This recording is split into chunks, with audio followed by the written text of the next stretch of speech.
A number of options on the table as the government and the Bahamas Petroleum Retailers Association agree to a ceasefire.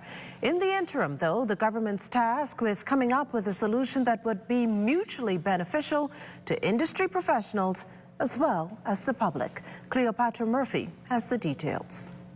Government is now considering changing that 54 cents per gallon fixed margin on fuel as requested by the Bahamas Petroleum Retailers Association, a reversal on recent statements in the Senate by Senator the Honorable Michael Alcides, who said it would not be increased if it meant an increase at the pumps for motorists.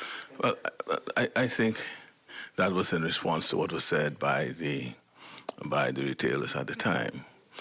That option we're now rethinking and reconsidering. Prime Minister the Honorable Philip Davis shared that detail at Tuesday's weekly cabinet briefing.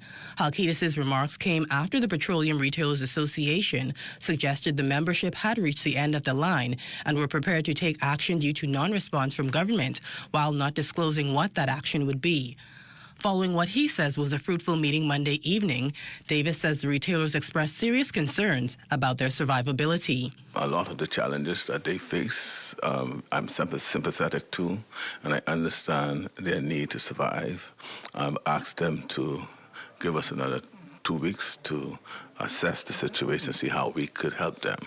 The challenge we have is how we prevent further burden on the traveling public. And we need to see how we could delicately balance bringing relief to them and at the same time not overly burdening the consumers. The nation's leader also addressed what many perceived as a threat from fuel retailers that sent many rushing to the pumps last week. Sometimes frustration does guide some people's tongue, but I can say that the meeting that we had several hours yesterday was fruitful, and we think that we'll be able to arrive at a solution that serves the common good of all. Vice President of the Bahamas Petroleum Retailers Association, Vasco Bastian, says he feels optimistic moving forward. We haven't signed off on anything yet, and so until we sign off on everything, then we'll say we got everything. But I tell you what, this meeting to this evening was better than the first one, and it was better than the interim meetings that we would have had or discussions that we would have had with Simon Wilson and Michael Alcides. So we've gotten to where we need to be.